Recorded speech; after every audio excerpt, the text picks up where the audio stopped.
mungkin kalau misalkan nanti suatu hari gitu bisa mengulang waktu dan apa yang pengen diulang, mungkin tetap akan jadi ketua gitu. Ketika udah memilih memposisikan diri jadi ketua, itu berarti kayak kita bersedia untuk emang jadi orang yang pertama kali capek, pertama kali salah, pertama kali dimarahin, ini jadi garda terdepan lah, yang pada akhirnya itu membela anggota-anggota kita yang lain gitu. Stay tune, dengarkan podcast ini sampai terakhir. Bismillahirrahmanirrahim. Assalamualaikum warahmatullahi wabarakatuh. Halo semuanya, kembali lagi di podcast Ikadu Corner. Perkenalkan, saya Rizky Asyifaiyah. Di sini akan menjadi host yang akan mendampingi narasumber pada malam hari ini. Alhamdulillah, pada kesempatan kali ini kita kedatangan tamu atau narasumber yang tidak kalah keren dan tidak kalah inspiratif dari narasumber sebelumnya. Mari kita sambut Uhtina Ulianisa Intisalila. Halo teman-teman Ikadu. Oke. Assalamualaikum Mbak Yanis. Waalaikumsalam Mbak Jiki. Selamat datang di Ikadu Corner. Iya. Oke.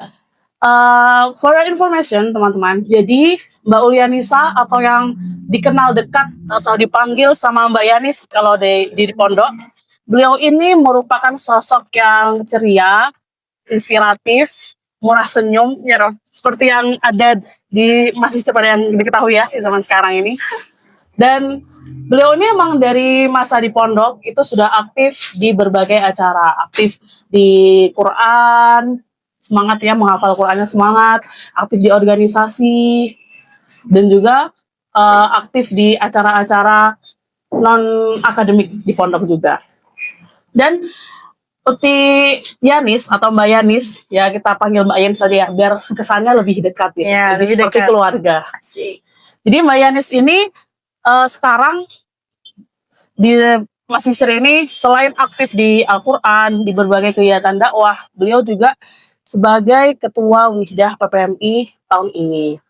Jadi buat teman-teman yang penasaran bagaimana sih caranya menjadi aktif dan produktif di bidang Qurani dan di bidang Wihdah atau di bidang organisasi, stay tune, dengarkan podcast ini sampai terakhir. Oke, Mbak Yanis, kalau misalnya ada orang yang belum kenal siapa sih Mbak Yanis itu, bisa nggak atau boleh nggak Mbak Yanis menceritakan bagaimana perjalanan Mbak Yanis dari di Indonesia perjalanannya sampai ke Mesir dan bisa menjadi Mbak Yanis yang seperti sekarang? Ya roh, perjalanan ya Mbak Cik. Yes. Oke, izin cerita ya teman-teman. Jadi dulu itu ketika di pondok, mungkin kalau mau ditanya gitu ya, nanti pengen rencana kuliah di mana gitu ya, itu jujur ya Mbak Cik, nggak ada pikiran lain selain Azhar gitu. Kayak nggak ada universitas lain selain Al-Azhar gitu. Dan itu karena melihat asatid-asatid kita ya, melihat Ustadz Syakirin, Ustadz Afifah, Ustadz Nafis, semuanya Ustadz Sahuri itu, wah kok yang lulusan Al-Azhar Masya Allah gitu ya. Tanpa browsing dulu gimana di Al-Azhar, melihat sosok-sosok rich yang dari Al-Azhar itu udah, oh berarti Al-Azhar ini. Bahkan sempat waktu itu aku doa Mbak Cik. Jadi ya Allah, kalau bukan Al-Azhar nggak kuliah juga nggak apa-apa gitu. Masya Allah. Agak ngawur doanya, tapi ya itu gitu. Pada akhirnya mulailah, karena kebetulan waktu itu ada bersepuluh ya dari angkatan yang emang sama-sama pengen ke Al-Azhar. Jadi kita bareng tuh cari beasiswa, cari info-info berangkat ke Al-Azhar. Waktu itu pertama ada info ke Dubes. Nah, ke Dubes ini yang tesnya itu esai, bikin esai dan sebagainya. Nah, dari situ dari awal emang kita udah dibimbing sama Ustadz Syakirin ya Mbak Cik. Jadi kita dibimbing gimana bikin esai, bikin ini, dan emang sesusah itu gitu. Dan aku pribadi pun jujur nggak niat waktu itu bikin esainya, kayak aduh ini saya apa gitu. Akhirnya beneran nggak keterima kan, alhamdulillah. Ya qadarullah nggak keterima, alhamdulillah. Terus yang kedua tes LPPD. Nah yang LPPD ini kayak Masya Allah banget, karena kita waktu itu bertujuh kalau nggak salah. Ada 4 tahapan tes. Ada tes baca kitab, tes wawancara, berkas, baca kitab, tes apa lagi ya? Oh, baca kitab sama tes tahdid musawah.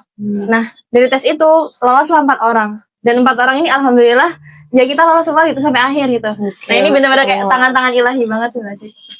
Nah, setelah lulus LPPD, akhirnya dibimbing lah waktu itu langsung masuk ke rumah LPPD. Akhirnya sampai sini langsung laki itu, karena emang bawaan dari LPPD kan bener-bener yang kajian banget, laki kemana-mana, akhirnya itu terbawa arus lingkungan tadi. Akhirnya tahun pertama menjadi talakos.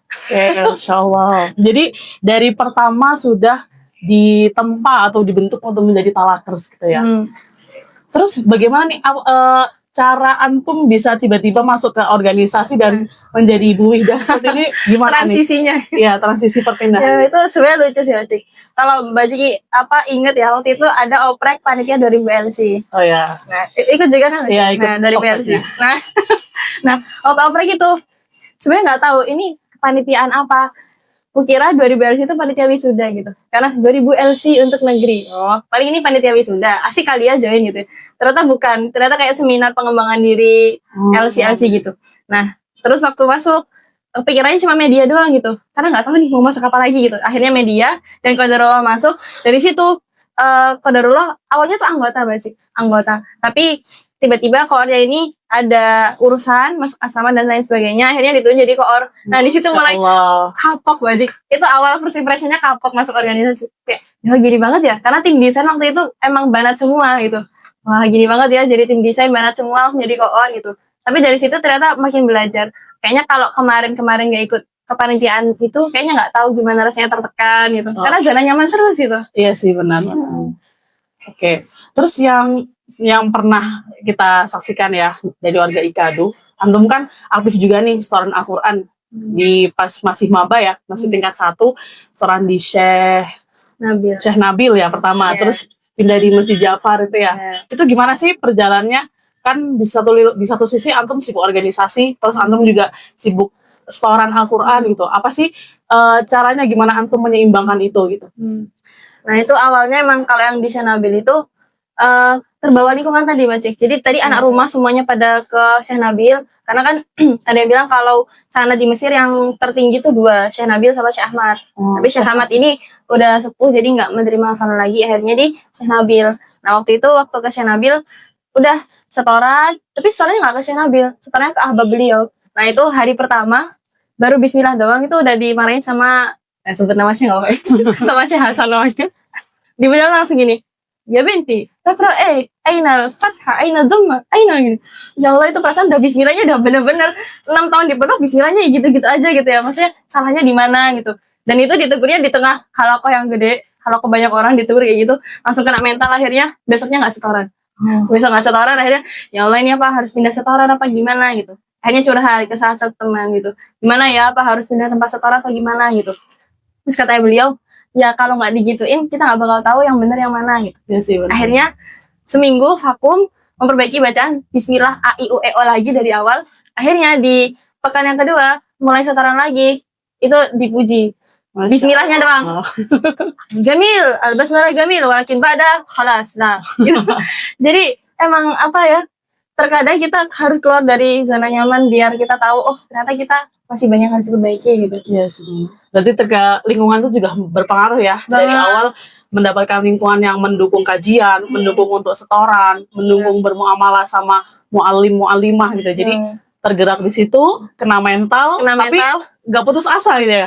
Tetap dilanjutkan dan akhirnya jadilah Huti Yanis yang sekarang ini. Tapi habis itu pindah ke Ja'far. Nah, itu karena kalau di Syekh Nabil tuh dari jam 2 sampai asar. Nah, sedangkan waktu itu DL kan belum selesai sampai mutamaiz. Jadi mutamaiz di sini.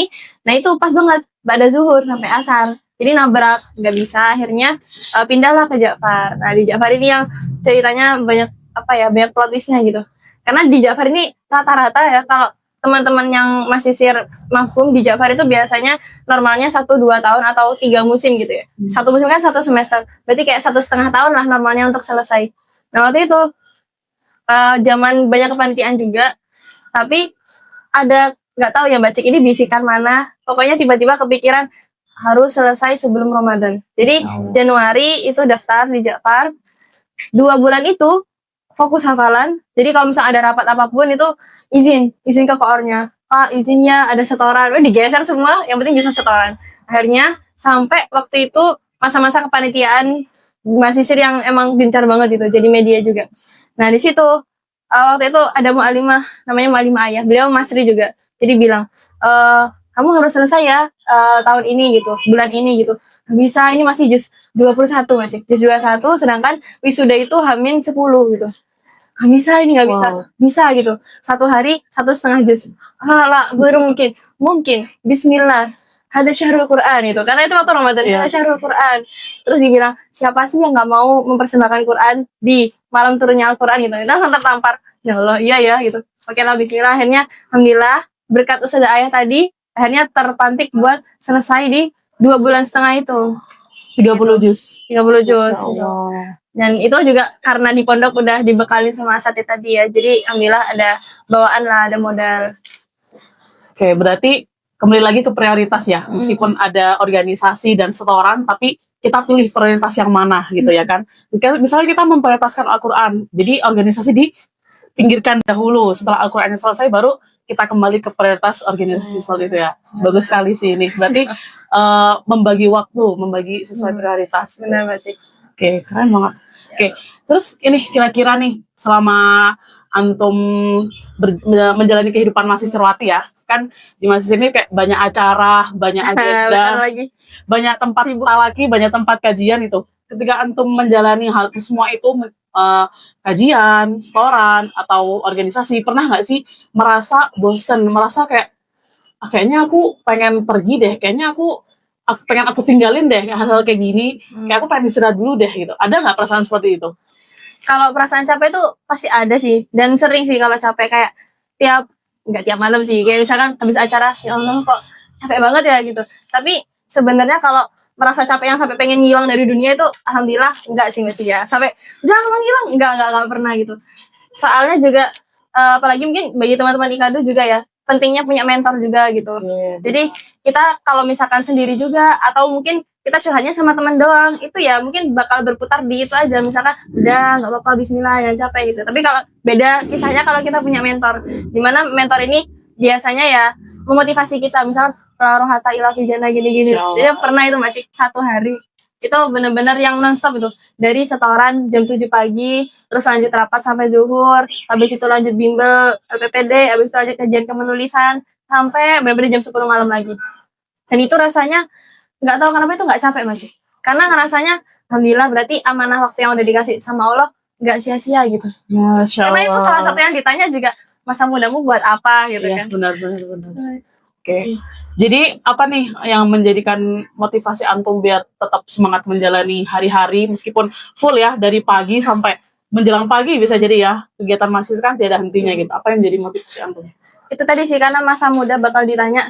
Jadi ketika misalkan kayak istilahnya mungkin nggak ada waktu buat hal-hal yang lain ya, misalnya kita disibukkan dengan ya hal-hal kebaikan, disibukkan dengan organisasi atau setoran, itu rasanya walaupun kita capek itu kita tenang gitu ya. Alhamdulillah nanti mau misalkan ditanya di hari nanti, masa muda buat apa, aku bisa jawab gitu. Jadi sebenarnya motivasinya itu aja sih, karena masa muda nggak bisa diulang. Ya benar. Oke, ya benar sih, karena masa muda nggak bisa diulang ya. Jadi kayak seperti yang Ana saksikan juga ya, teman-teman saksikan tahu, Putri Ulyanisa ini atau Mbak Yanis ini bukan cuma aktif di Quran dan organisasi, dia juga aktif di kepenulisan. Ya Rob. Jadi tahun lalu jadi koor Citra Wihdah. Aduh. Oke, gimana nih? Kan antum ini banyak banget ya yang diikutin ya, Masya Allah ya. Meskipun banyak, tapi tidak melalaikan tugas sebagai mahasiswa gitu ya. Tetap lancar lah pendidikannya. Amin. Itu gimana antum bukan membagi waktu sih, kayak membagi kegiatan itu. Maksudnya kan pasti kita masih muda ini banyak keinginan, banyak ambisi lah ya. Dan bagaimana mencapainya? Karena kan ada, apalagi generasi zaman sekarang kan generasi rebahan ya, yang kayak pengen doang nih ngejalanin tapi nggak dijalan-jalanin. Gimana sih biar antum nggak seperti itu? Kayak antum tetap bergerak terus. Sebenarnya kalau baginya itu tiap keputusan yang dipilih itu pasti ada konsekuensinya gitu. Misalkan kita pengen kita berkhidmat di organisasi, tapi kita juga pengen mendalami ilmu sana, kita juga pengen full di kuliah gitu. Jadi kalau aku pribadi itu memang harus ada yang istilahnya bukan dikorbankan sih, lebih ke ya harus ada yang porsinya dikurangi gitu. Iya. Karena kalau misalnya semuanya pengen misalkan kuliah mumtaz, terus sanat asyrof di tahun itu juga sanat asyrof, terus organisasi langsung apa gitu, top leadernya lah, itu kayaknya bakal ya berat gitu ya. Apalagi idealnya kita ini emang diciptakan punya fokus masing-masing gitu. Misalkan ya tadi fokusnya Quran atau akademik atau organisasi, tapi itu bukan berarti ketika dia A dia nggak B dan nggak C gitu. Jadi sebenarnya kita bisa mengambil semuanya, tapi kita bagi porsinya dan prioritasnya yang mana dulu. Sebenarnya idealnya kalau menurut aku sendiri dari awal itu emang Qurannya dituntaskan dulu.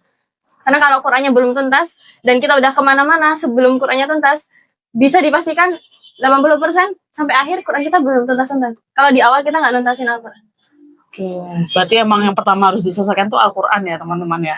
Karena bersama Al-Quran semuanya akan mengikuti di belakang. Betul, kayak katanya Ustaz Dafiq. Gimana kata Gitu. Ustaz? Kalau kata Ustaz Dafiq, beliau tuh sebelum berangkat ya, beliau bilang antum-antum ini nggak usah khawatir.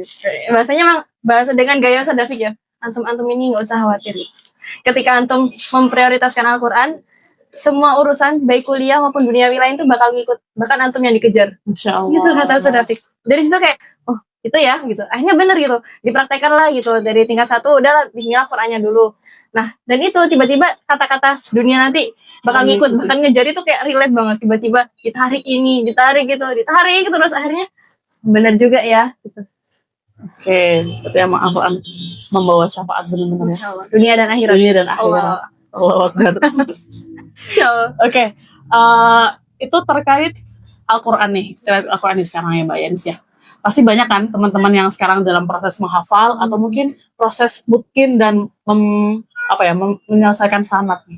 Apa sih nasihat yang Mbak Yanis bisa sampaikan buat teman-teman yang sekarang berjuang dalam Al-Quran ya, agar mereka tetap berjuang, tidak putus asa atau ya mungkin yang sekarang lagi capek menghafal gitu lah.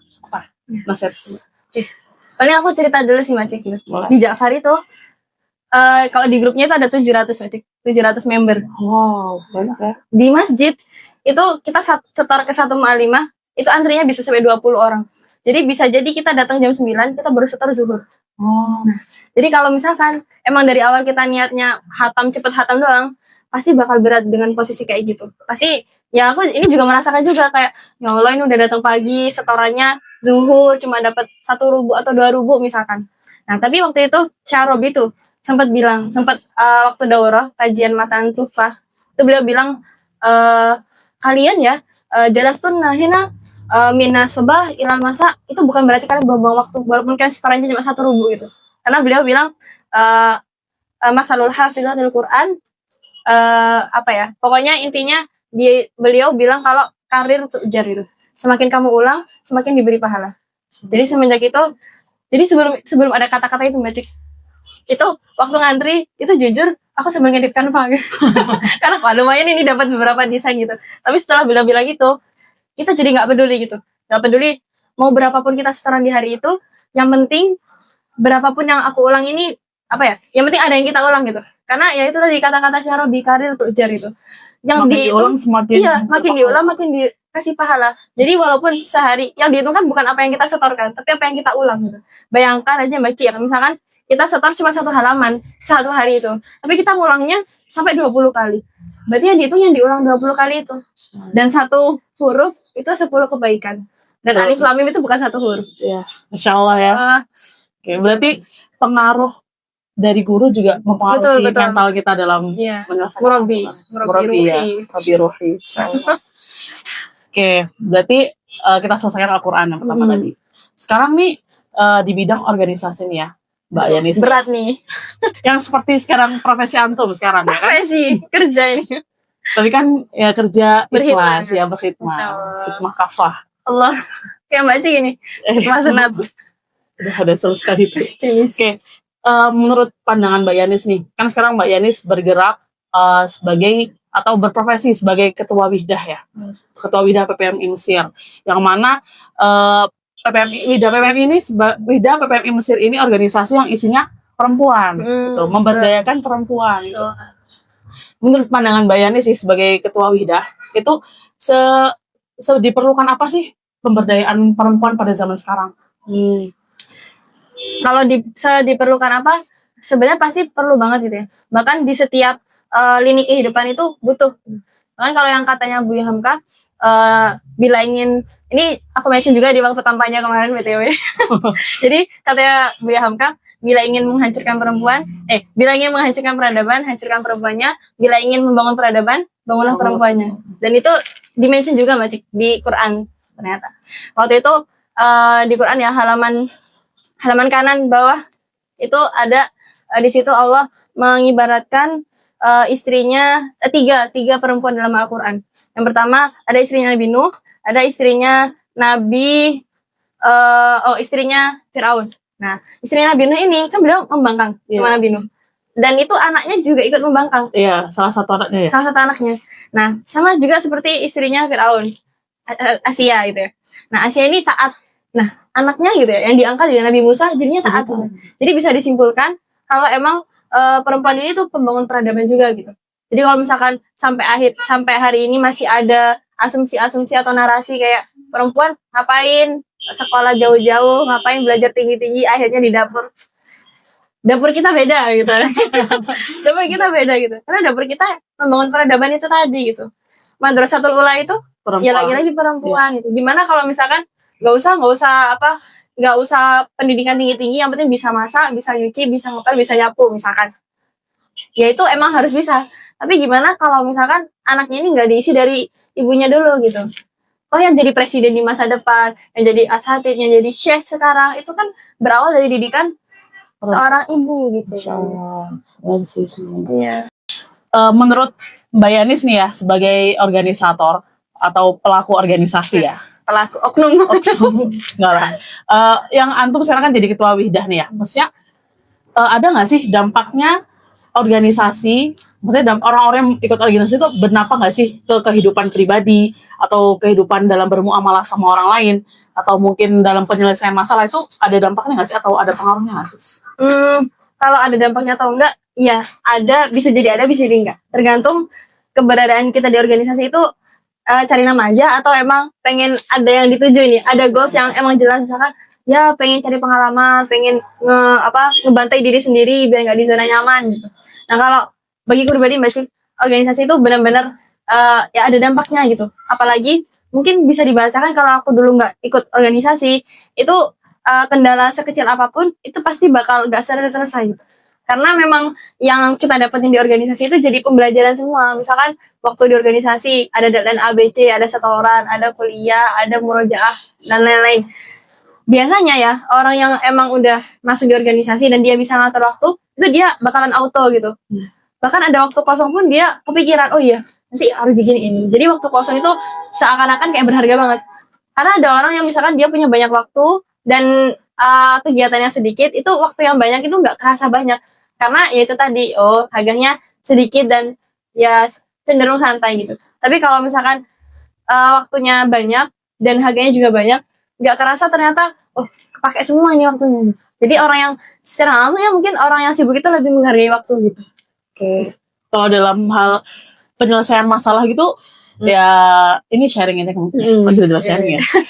So yang aku amati ya, karena kan Ana dulu juga organisasi beberapa kali, itu kayak untuk problem solving itu ngaruh juga nggak sih, kayak lebih cepat menemukan jalan keluar, lebih berpikir cepat gitu, atau gimana menurut pandangan Mbak Yanis? Karena makin orang ketika makin tertekan, dia makin banyak cari celahnya gitu, makin kreatif lah istilahnya. Misalkan bagi orang-orang yang belum pernah di tempat sedemikian rupa, itu kayaknya kalau ada masalah A, kayaknya nggak bisa deh gitu. Tapi orang yang biasanya udah di organisasi, misalkan ada masalah A tadi, kayak bisa coba kayak gini, karena dia udah pernah gitu, udah tahu medannya dan udah banyak istilahnya dalam pikiran dia udah banyak opsi nih. Kalau nggak bisa gini, bisa kok kayak gini. Lebih kreatif gitu pemikirannya ketika emang udah banyak masalah yang dihadapi gitu. Gitu ya. Oke, berarti di sini tuh sebenarnya ya menurut kehidupan mahasiswa ya. Jadi kalau misalnya prioritas gitu, sebenarnya semuanya bisa diprioritaskan ya, dan semua itu bisa diraih asal yaitu lagi dibagi sesuai porsi dan sesuai prioritas. Berarti dulu juga gak sih? Ya dulu. Ketua, insyaallah. Sudah, gak usah di-mention ya. Nah, jangan dimasukin ya nanti yang ini. Oke, jadi boleh nggak nih sedikit cerita nih Mbak Yanis, bagaimana antum masuk ke organisasi? Sedengar anak kan katanya dulu gak diajak ya, gak diajak, terus jadi sampai sekarang kan jadi ketua Wihdah.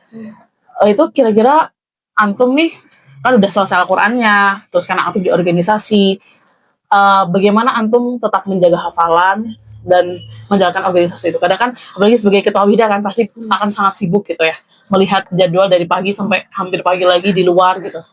Itu bagaimana menyempatkan waktunya untuk murojaah atau kajian gitu. Nah, kalau itu biasanya emang harus ada waktu harga matinya sih Mbak Ci. Jadi kalau misalkan kita dulu sebelum ya jadi anggota aja gitu, kita bisa kayak nantilah ininya waktu untuk Qur'annya di sela-sela waktu senggang gitu. Tapi kalau udah di waktu-waktu kayak gini nggak bisa baca Quran di waktu luang gitu, tapi harus ngeluangin waktu buat beral-Quran gitu. Jadi kalau aku sama ini lebih ke waktu subuh, ya, pada subuh sampai jam 8 atau jam 7 sebelum kegiatan itu harus duduk dulu selesaiin amalannya gitu. Ya entah itu Al-Waqiah, terus juga Yasin dan lain sebagainya, tilawah. Karena kalau aku pribadi ketika misalkan sempat bolong itu ada aja yang miss gitu di hari itu.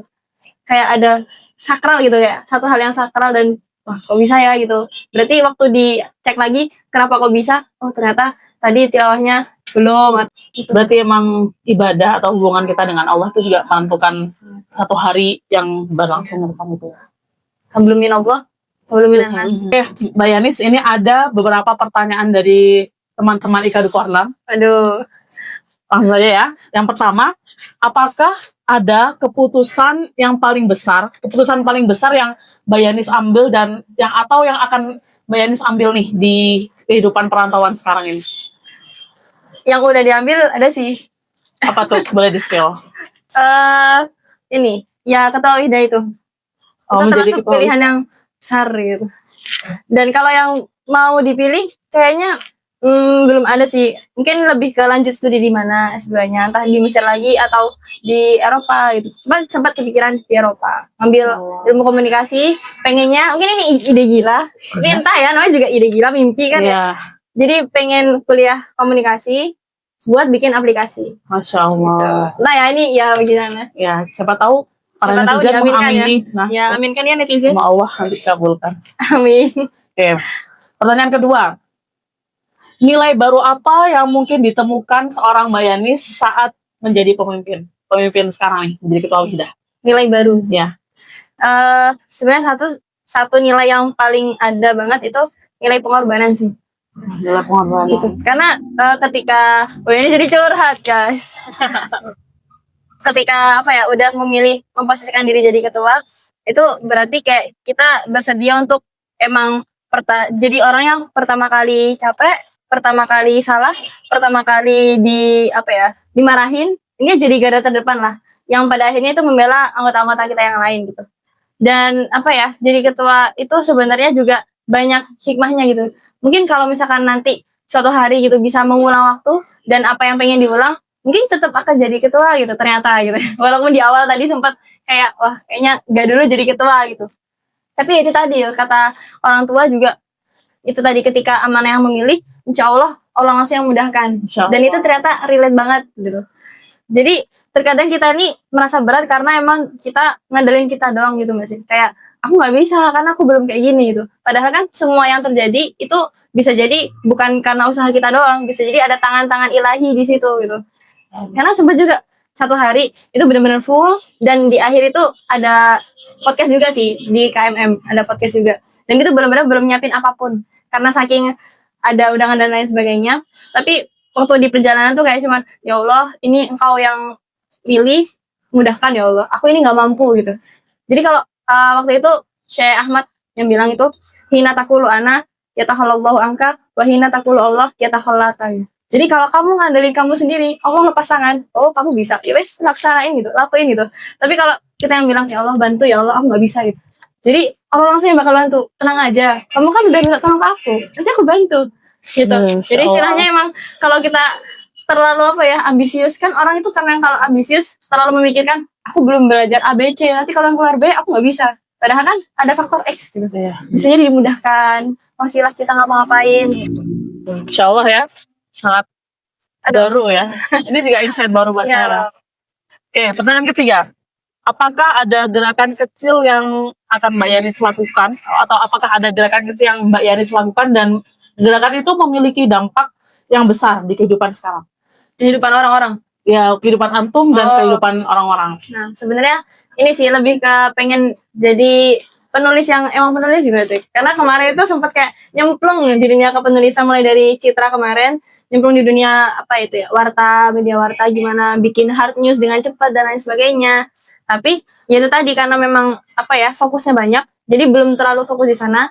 Jadi mungkin gerakan-gerakan yang pengen diambil ya di bidang kepenulisan itu. Pengennya kalau waktu di planning gitu, waktu tingkat 2 nge-planning tingkat 3, pertama join Avanin, Hot kaligrafi gitu. Karena dulu di pondok ngajar tapi ya pengen ketika pulang tuh ya adalah sesuatu yang beda, entah bersanad kah atau gak rikah doang kah atau apa gitu.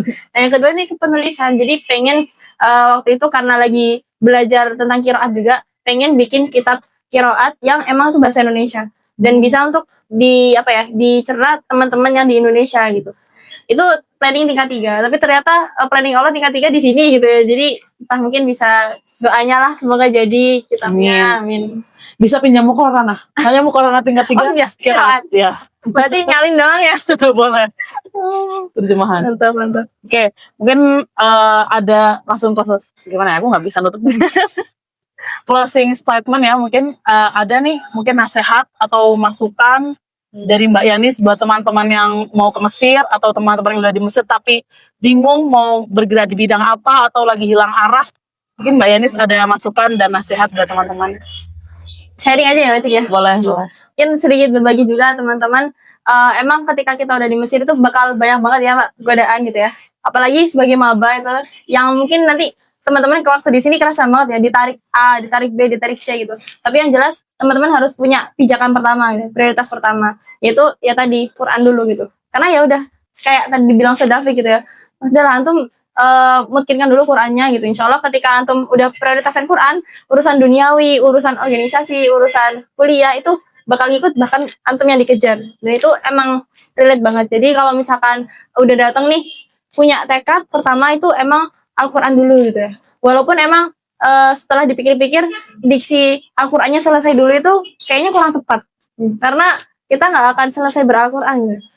Bahkan kalau Umi Ana bilang itu tujuannya Al-Quran itu bukan untuk khatam, tapi dawam. Jadi ini cerita Mbak Cik ya. Waktu itu emang Umi waktu wisuda yang 30 juz di pondok itu nggak ada sama sekali Umi Abi itu nangis atau taharu tuh enggak gitu. Cuma Umi bilang di rumah gitu, Mbak percuma ya kalau hari ini sampean wisuda tapi besok scroll HP nggak murojaah. Gitu langsung ditembak kayak gitu.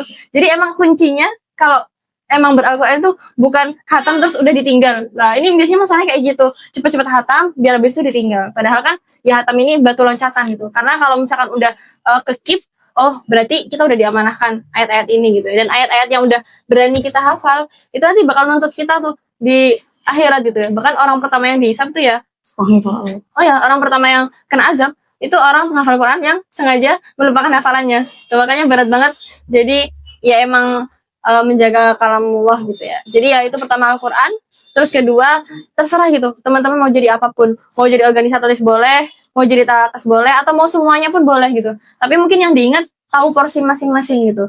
Ketika misalkan pengen misalkan kayak aku yang nggak jelas gitu ya, semuanya diambil gitu, berarti harus kurangi porsinya gitu. Nggak perlu untuk semuanya itu to be perfect, itu nggak perlu. Misalkan ya tetap semuanya diisi sesuai dengan porsinya, tanpa pada akhirnya jomplang banget. Misalkan tadi kita di sini organisasi terus sampai pada akhirnya kita pulang ke Indonesia yang awalnya orang-orang itu berekspektasi atau berharap ilmu kita yang akan disebarkan di sana itu ternyata kita belum sepenuhnya nyerap ilmu karena aktif organisasi tadi gitu ya. Justru organisasi itu tempat buat kita mengamalkan apa yang udah kita pelajari di kuliah. Kita belajar tentang fikih prioritas, belajar tentang bagaimana berkhidmat, hukum-hukum negara. Nah di organisasi diterapkan. Itu yang idealnya gitu. Dari podcast yang sudah disampaikan sama Mbak Yani, semoga kita sama-sama belajar dan sama-sama menjadi pribadi yang lebih baik. Oke, saya Rizky dari podcast Ikadu Corner. Stay tune di podcast Ikadu Corner. Tunggu video keren selanjutnya. Wassalamualaikum warahmatullahi wabarakatuh.